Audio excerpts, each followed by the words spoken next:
and we are recording. Hey, Blab World. Hey, everybody. Thanks for being patient, for joining us on the World Wide Web. And I'm here with Andrew Bennett. What's up, Blabbers?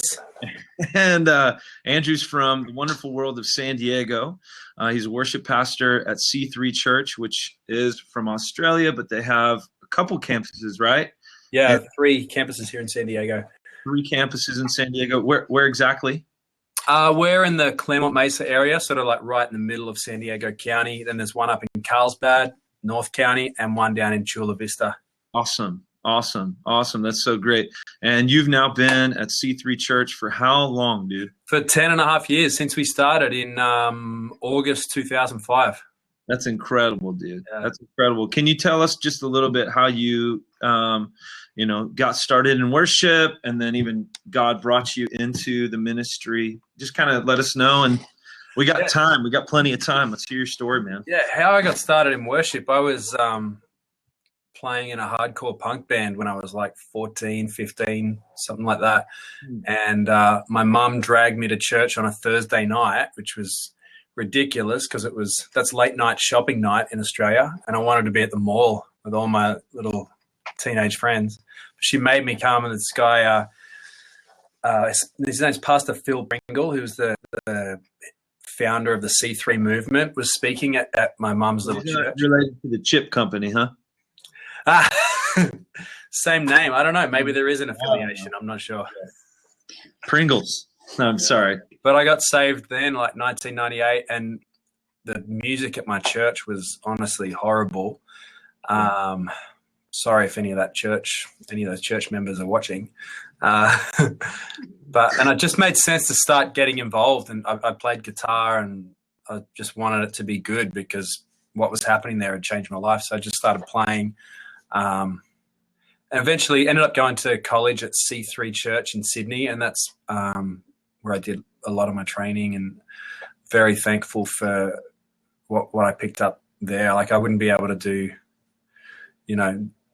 half of what I'm doing without that training. So I was there for about 4 or 5 years, and then I've been here. Pastor Jurgen was the youth pastor there at C3 Church in Sydney, and for some strange reason, he asked me to come over with him and his family when they planted the church in 2005. That's awesome, man. Yeah. And so 2005, and then how's Australia different from San Diego, man? It's very different, just culture-wise and mentality-wise. Pretty similar, like weather, and it's coastal, and it's just beautiful here in San Diego. But Australia is just a whole nother place. It's founded from a convict colony, so it's still remnants of that in the attitude over there, I reckon. That's awesome. I love America, man. Well, you guys have crazy bugs. Like, every time I see on, like when you're looking at Facebook, all of a sudden there's something like, BuzzFeed deal, like, oh, okay, check out this crazy tarantula that's the size of, an elephant or whatever. And it's just like, why would I want to go to Australia and be literally eaten alive by these? I mean, is that true? Do you guys have crazy like bugs? And dude, I grew up in the kind of the rural suburbs outside of Sydney, so we were always dealing with snakes and spiders. And I brought a Christmas tree home one day, and one year, and this massive huntsman just jumped out of the Christmas tree and starts running around my apartment. Dude, it is pretty crazy sometimes. You sort of just get used to it. You just sort of live your life knowing that there could be a spider under this thing you're picking up, or looking out for snakes, that kind of thing. That's crazy, dude. Yeah. That's crazy. Well, so for you, being at C3 now, and you've been on, you said 10 years, right? Yeah. And so, man, what's your journey been in the last 10 years? I mean, from being in ministry. I mean, that's a pretty open-ended question, but I mean, let our the people who are watching and will be watching just kind of like, man, share your heart a little bit. Well, sure. So to come over here with Pastor Jurgen and Liam was a real honor. And I mean, we're from C3 Church in Sydney. C3's got a rich history of praise and worship legends. And so to be asked to come over and start the worship team over here was a complete surprise. And, I think they'd asked the girl who was their youth worship leader at the time, Nikki Fletcher, who, now is still doing massive things. And she was the obvious choice. But I think our senior pastor, Pastor Phil, wanted Nikki to stay where she was at that point. And so we were just completely surprised to be asked to come over. It was so random. Wow. I was married at the time when we first moved over. And so my ex-wife and I were the worship pastors here from 2005 through to 2010. And just through a whole chain of events, she decided wasn't what she wanted to be doing anymore, and and not who she wanted to be with anymore. So just one of those things that you just don't foresee that kind of stuff happening. So.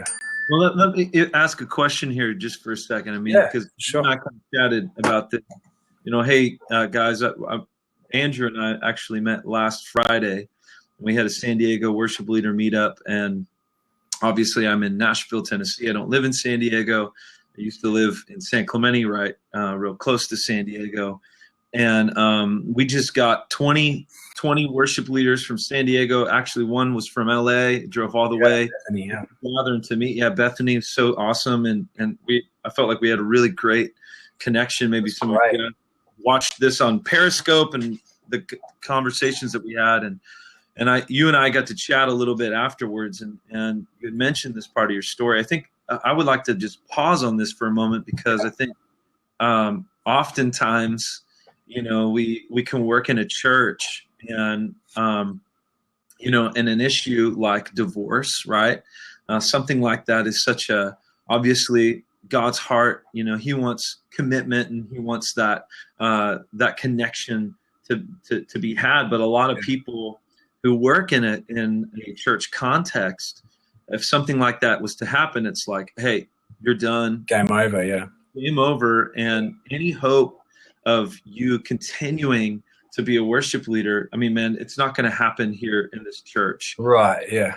And you got to go, you're in the desert, and you're like, wait, this person's left me, or, whatever, your love has died, and right. I mean, just all that kind of stuff has happened. But what is so beautiful about this story, and what I love about it, is that it's a church that was committed. And C3 Church, and there's probably even some people, right? Like everybody's like, oh, C3 Church or Life Point Church or Saddleback Church or blah, blah, blah. Everybody, right, has some viewpoint on and an opinion about something like that. But what I love is the fact that C3 was committed to you and walk through that process. Can you kind of expound on that just a little bit for people who are watching, who may currently be going through something like that, or will, or whatever? Yeah, for sure. I mean, so for us, it was never a question that the journey might be impacted by this. Pastor Jurgen and Leanne were my youth pastors when I was a teenager at C3 College. They were at my wedding, and were really part of my journey all through college, meeting my ex-wife, dating her. She was a great part of our youth ministry, went to college with me. And so we were family, so it was, I think the family connection there was so innate, and just so much so that when I'd never even really think about it. It's just they are family to me. So I don't know. I think there's just such an understanding and a trust built up with each other over the years that it wasn't even a question. It's like, of course we're going to walk this out with you. We've been with each other for so long, and have such love and respect for each other that it's the only way it could go. And that just really speaks to the quality of, who Jurgen and Leanne are, because there would be obviously different pastors and leaders that would have different opinions on this, but they never, ever let the weight of that touch me. Like a good parent, you know, even if your kids are embarrassing you with their situation, you don't discipline them because of that. It can't ever be about that. And they, I mean, they're just such great leaders. I remember, and the way that Pastor Jurgen and Leanne handled the situation spoke so well to all the other guest ministers that we'd have come through. I remember John and Lisa Bevere come through our church usually once a year, and we always, like, you know, we will have dinner and connect, and as kind of a church team when they come around. And I remember, you know, this just speaks to Jurgen and Leanne's leadership, but I remember we were driving away, and I think Pastor John Bevere was rolling with Pastor Jurgen or something. He rolled his window down at the lights just outside the restaurant. He's like, "Andrew, I just want to say I have such great respect for you." And that, for me, that doesn't speak to me. It speaks to Pastor Jurgen, and however he's communicated the story to people coming through has just been the kind of thing you'd want your pastor or you know, even like, you know, to use the family analogy, like the kind of thing you'd want your dad to be saying about you, you know. So they were just such champion leaders, man. I'm really lucky and blessed to be able to call them family. So what's some of those learnings for you, man? That's so awesome to hear. Like what's a learning that you would tell maybe worship leaders right now that may be going through a difficult time in their marriage or whatever? Something that you learned through the process that you would go back and go, man, you know, I would have done this different, or you know. Yeah, man, I got 5.5 years since the divorce happened that I've walked through, and now I've been remarried now for like 4 months. So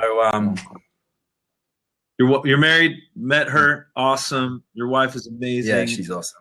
God, she's incredible, dude. So that's congrats. I think for me, one of the main things I've learned is keep first things first in your heart.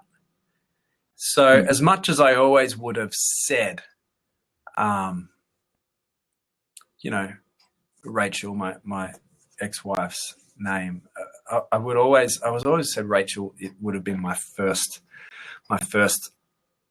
love, my first priority, you know, and she was, like, when push came to shove, she really was. But I think there were times when the kind of the excitement of what we do and the drive and ambition and excitement of building what we're building at church probably lit my heart up more than my marriage did at times. So one of the things I've really learned now is to keep first things first. It's like we always talk in church about, you know, marriage and family is the first thing, but as pastors and leaders, with the busyness and the excitement and the energy of what we do, what is it that we're really the most excited about? You know, and so now I can honestly say that, like, you know, it's so great for me to be able to say this really blesses me, but honestly, to sit down at the end of the night and just chill out with my lady, have a glass of wine or whatever, is just that's the best thing I've got, man. Right now, and Jesus made wine. It's in the Bible. Yeah, it's not a big deal. So Baptists out there, man, one day.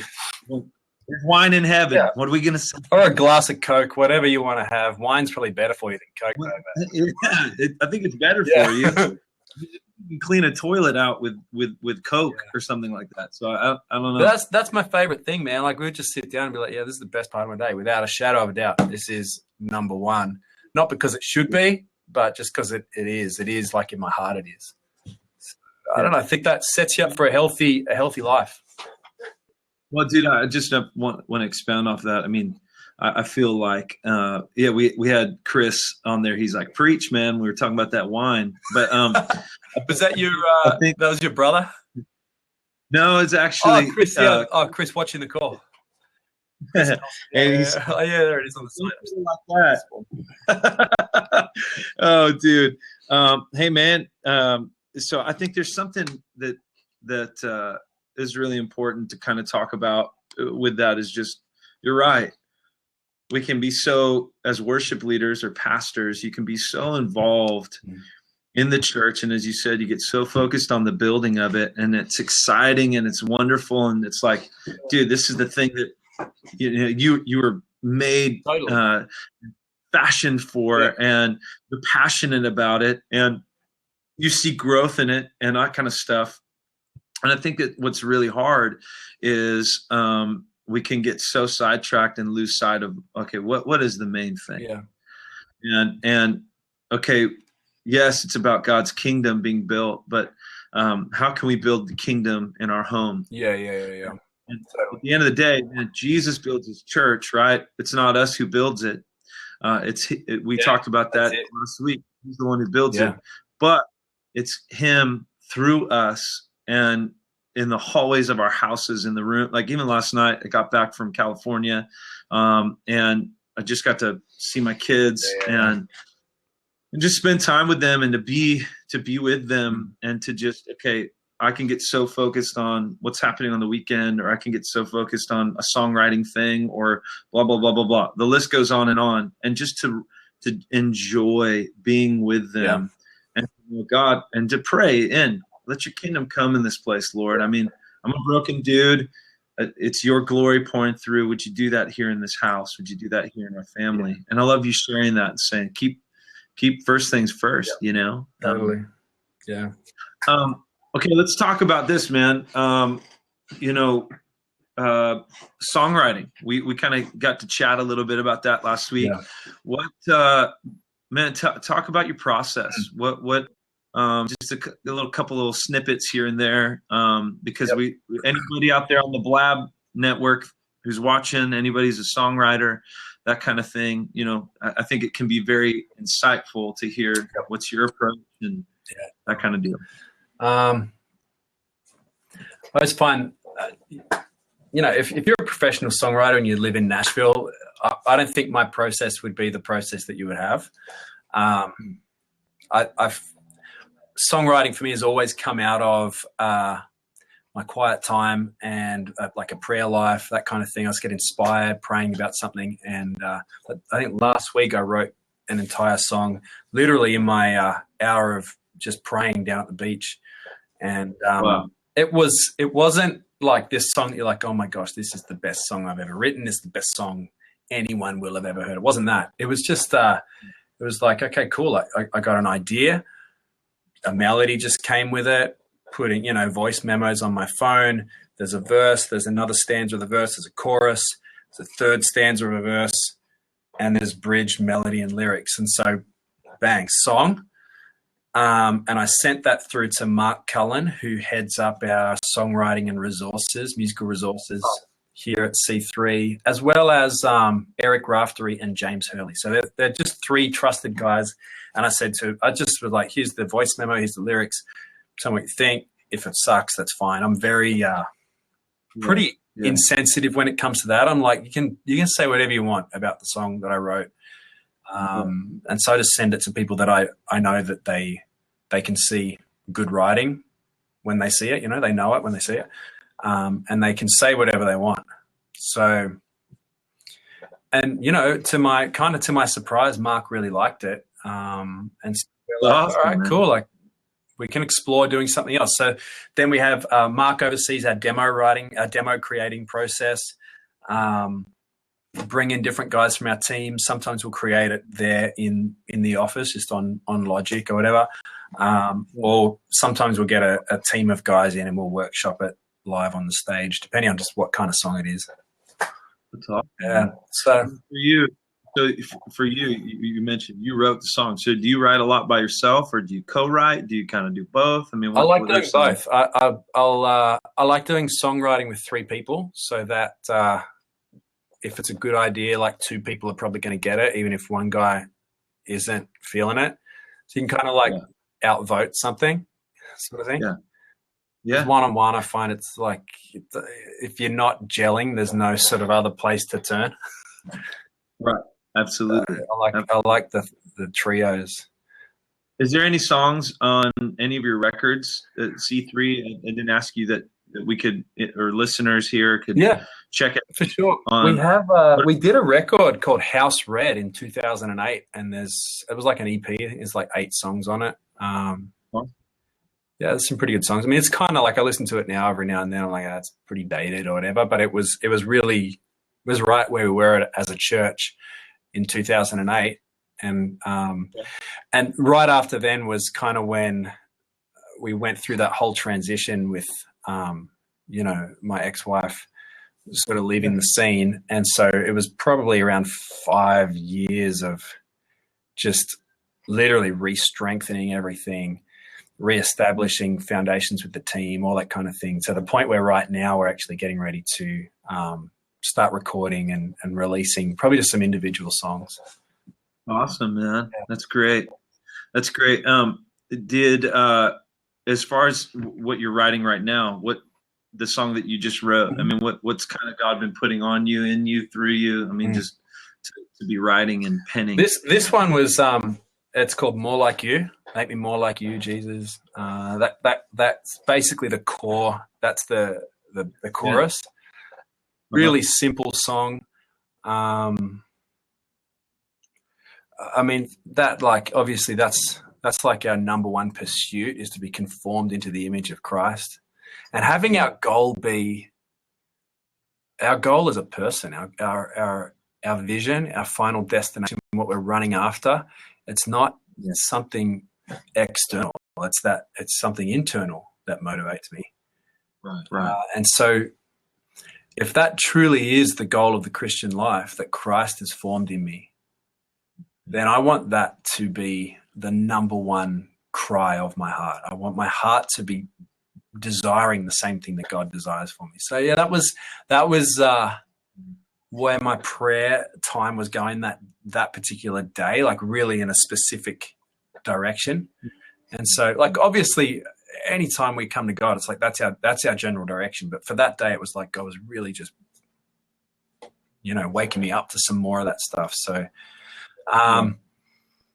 we here at C3, we want to write or play songs that really I like big universal themes about Jesus, about the cross, about walking with him, like, because that's stuff that we get people from all different church backgrounds, all different walks of life. So I don't want to have songs that really dwell on sort of peripheral matters. I like things that really just hit the heart of things, because then you've got unity in the room, you've got agreement. It's one of the things I really enjoy about Hillsong's writing in particular. Their themes are massive. They're universal. It's themes like surrender, like forgiveness and God's goodness and that kind of stuff. Yeah, man. That's the stuff that for us, when we're selecting songs and writing songs, we kind of look for bigness and universal nature of themes without watering anything down, dumbing anything down. But I always feel like the foundations are the most powerful things and the most exciting things. That's awesome. Yeah. What would you tell other songwriters that are watching this or will be watching it, something that they need to be writing, or something that you'd encourage them in? I always am a big proponent of having the word in our lyrics, because people see that in the lyrics and they can sing that with faith. If they just see a songwriter's idea and sort of random thought, not everyone in the room is going to be able to sing that with complete conviction. And I don't want to put anything in front of people. Like, people shouldn't have to sing a song in church, in my opinion, where they don't really know what it means. We only have 20 minutes. Right. Out of 168 hours in a week, we've got 20 minutes to connect people, to give people this just massive encounter. Recentering them to what this is about, that kind of thing. Exactly. So the first song, they're just sort of half the time realizing that they're in church. They've got the kids in kids' church, trying to now they're restore the peace with their wife if it was a rough time getting to church that day. I mean, the parking lot itself, you need to repent from your attitude. Absolutely. And so the first song is kind of like a handshake with the congregation. And from then on, I want every single lyric, every note, everything for them, for the congregation, they can sing it with 100% faith and clarity. So does that make sense? So nothing too super obscure. I think there's a place for that, but for the 20 minutes of praise and worship, I'm like, man, Pastor Jürgen says we have to create a super highway with no distractions from here to the presence of God, without little turns and detours and things that people have to sort of, speed bumps in a song. It's like, I don't know if I agree with that, or like I put everything in my song. If you're looking for Jesus or a believer in Jesus, you're gonna walk away. I love this, by the way. Chris Clayton jumped on. Yeah. He's an awesome songwriter, awesome dude. Hey, Chris Clayton. Hey. Chris. So he said, hey, Travis.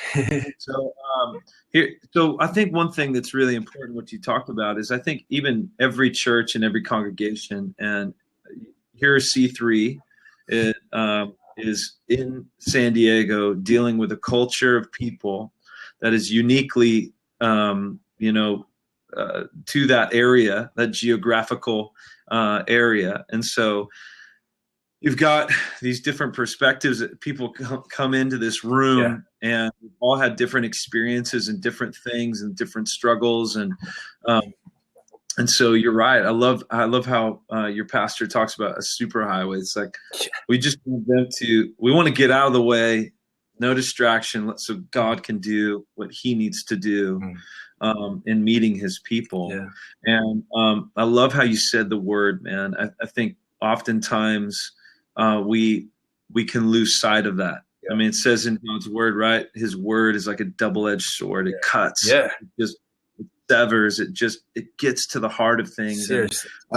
And when you, I find it as a worship leader, when you're proclaiming that, you read it right before a gathering, or even in the middle of a song, or you're just singing straight the words of the Lord in a song. That's like Jericho, dude. These walls of division, these, the stuff people have built up in their hearts, they just begin to either unearth and come to the surface, or just come crashing down. And so what's beautiful is that you see that as a value, and that's important to you. That's amazing. We're kind of coming down here on the time wise, but what's something that you're really excited about this year? Something that you can kind of share with everybody. I'm pumped about this. This is what God's doing, and I'm excited to see what he's going to do. Yeah. One thing that we're super pumped about right now, just as a team, is our Tuesday night training setup. Awesome. So, anyone who's running a worship team, the way you do rehearsals and all that kind of thing is always, it's always on the drawing board. It never leaves the drawing board. So we're pumped about this little rotation we've got. So it's the first Tuesday night of every month. Everyone, like all our teams from all our campuses, come together at Central, and we do these things called master classes. So we split everyone up in their instrument groups, and the audio guys and production guys are up in the booth doing stuff. And we'll use the new songs for the month as the vehicles to start teaching technique, tone, just all the intricacies of your craft, like what makes these drum parts work. Why is there not more notes in that part? Why is it just that there's not a massive fill going into the chorus? It's just a like, how does that work? So that's the first week. And then the second 2 weeks, we do these things called training nights, where we're getting new team members up on the stage, and the more seasoned guys are like working with them on their individual, like on their presentation of the songs. And then the fourth week, which is tonight, we have off, and all our team leaders just gather at someone's house, and we party, we eat. We might talk some vision and culture, and just building. Say that again. So you'll do Tuesday night, basically 3 Tuesdays in a month, and then that fourth one is a Tuesday night where all the team leaders come together. Yeah. And hang out and eat. Oh, it's awesome. Build relationship, build culture, and kind of leaders, kind of people we are. Is that through all of your other campuses are they all kind of coming together, or those campuses Okay. All the leaders from every campus just meet at someone's house that's kind of central. That's awesome. You know, that's kind of been that's actually really similar to kind of what we've begun on this journey here at LifePoint as well. Was awesome. We were struggling for retention. Yeah. And, oh man, in Nashville that'd be huge too, because everybody's like moving around. I imagine. Yeah, no, you're right, dude. I mean, it's just in 18 to 35-year-olds, they want to be a part of something. I mean, dude, I'm 32, so it's like I want to be a part of something. I want to help tell the greatest story of all in a context that I'm excited to be with. You know? Yeah. And so we've just been really wanting to see more community happen with our leaders and stuff, and that's awesome that you guys have figured out a way that works for your culture, that works for your team, to make that happen. That's awesome. Andrew, we are up on our time. Is there anything you want to just finish off and saying to the blabbers? Dude, I just want to say it's been a pleasure to meet you over the last, get to know you a bit over the last couple of weeks. I so appreciate you making the trek out here to Southern California last week to bring some worship leaders together. Someone who has that heart, man, is like, it's not like you find those people every day. So you're a real blessing, man. Well, thanks, man. And dude, you're a blessing too, just in the sense of, the things that you shared last week have just kind of even, have really rocked me in thinking about, okay, how to, the blueprints, right? To hand to other people, to be a father in worship and to hand that down. And, so, I mean, dude, this has been a great time. Let me just ask one question. Anybody out there who's watching have a question for Andrew? Something about what kind of hair product do you use, or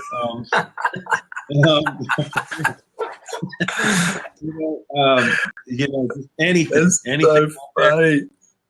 I mean, this is that moment that we've all been waiting for, where you guys can interact. Do the questions come up like live video, or is it on the side here? Text? Right here at the bottom right, that beard. Yeah, okay, seriously, Travis, how do you live with that beard? Well, I feed it, man. I feed it steak. I feed it all that kind of stuff. Beard Brothers Unite. Well, Chris Clayton, this is one thing about him. He does. Did you shave it, Chris? And if you did, you are not a man. Not anymore. No, he had like this epic beard and all that kind of stuff. Okay, so it's still alive. It's alive. Well, dude, this guy's got an epic beard too. And you need to update your profile picture, Chris. I know, dude. I know you. Beardless man there. Beardless man. Let me ask you this question: when does a lion shave its mane? Never. Oh my gosh. Okay, here we do have a question. It says, you talked a lot about technique and musical skill, but how do you develop your spiritual life together? Yeah, that's a brilliant question. So at the start of every time we get together, we hit on the spiritual side of things before we break off and do technical. This is the YouTube generation. So people want to look on YouTube or Google and be like, how do I become a worship leader? And you can't teach someone the technical how-tos of how to move a spiritual atmosphere. That comes from learning how to move a spiritual atmosphere in your own life. That spiritual authority. So we keep pouring that in first thing every time we come together, and then after that, and we'll open up conversation and dialogue around that too. I mean, we do life with our team. We don't have hired. There's like 3 of us on staff: myself, Mark, and James. The rest of us are all volunteers. So we're doing life with them, discipling people. We got people in our team that have been here 10 years. And so spiritual discipleship is a constant thing. People aren't hired into being a worship leader. They are discipled into being a worship leader. And the same as it has always been. It's like the way you raise up a Jedi is a master and an apprentice, and it's always got to be that way. And it's exactly the same with the kingdom. Like, you have to pour into people and develop spiritual authority with them. That's my thought on that anyway.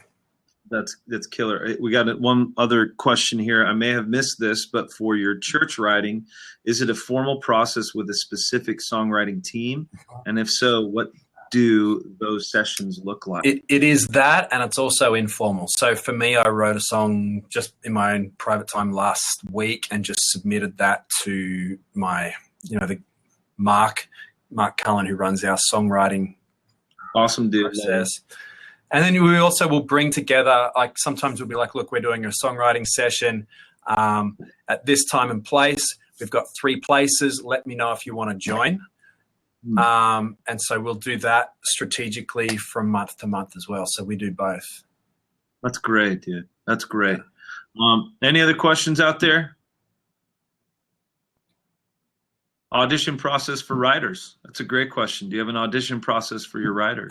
That's something, honestly, we're still figuring out. So, you know who your great writers are because they just produce quality again and again and again. Yeah. We kind of just allow the list of people we're talking to about writing to continue to grow and then just sort of see what comes back from them. We give them specific feedback on what their writing is, what it's like, what we see in it, what they need to work on, that kind of thing. It's not, I guess informally they audition through that, like that. That's awesome. That's something we've been trying to do even ourselves is going, okay, who has this talent? Who has this gift? Here, how do we provide an opportunity for people to extend and grow in it? But it's for anyone who's a songwriter, you're doing it because you're hungry. You want to write the best song you can do it, and not just something like, oh, I think I would like to write. It's like, no, man, you're hungry for it. You desire. You want to hear the heart of God, and you want to be able to write that and give something that has not yet been said or in a fresh new way and that kind of thing. And so that's awesome, dude. Well, everybody, thank you for joining. Andrew Bennett. Andrew, any way that they can keep in contact with you, follow you on Twitter, Instagram? Yeah, for sure. My Twitter is @Bennetos. Awesome. I think it's the same as my name here on Blab. It's BENETOSS. My email is andrew@c3sandiego.com. And we'd love to meet and get to know all these people that are in the conversation. Thanks so much for having me, Travis, and thanks everyone else for joining us. It's been great. Dude, thank you for your time and making this happen. We will be reposting this. I did record it. So every wrong answer that you get. What's up with that? You got 32 claps. I got 12. Oh, someone's making it. Okay, cool. All right. So I'm really How do I clap you? It's like, yeah, I surpassed you. Bam! Oh, hey, you're doing it. Okay, well, if you did it for me, I need to do it. Standing ovation. Yeah, it's true. It's true. So, hey, thank you so much. Thank you for your time. And we do have one last question. What's your favorite worship song? Oh man, it changes all the time. Shoot, I don't even know where to start with that. What's yours, Travis? Oh my goodness, it come in the same boat. I think the one song that I really do love right now in the way that it was done is just, Bethel's No Longer Slaves. I love the freedom of it at the very end when she starts singing and she's like, vocal cords are just like, it's like, oh my gosh, the person really believes what they're singing and saying. I love that song. We're about to launch that song here at our church at our men's conference. So really? Yeah, in April. And it was our senior pastor's idea. He's a freaking creative guru. I think that's such a cracker of a song. Yeah, dude. There's so much good writing. It's amazing. All right, guys. Thank you so much for joining. Andrew, bless you. Thank you for everyone watching and be on the lookout for the repost of this. We will chat soon. All right. God bless. Later, Skate. See ya. All right, dude. Bye.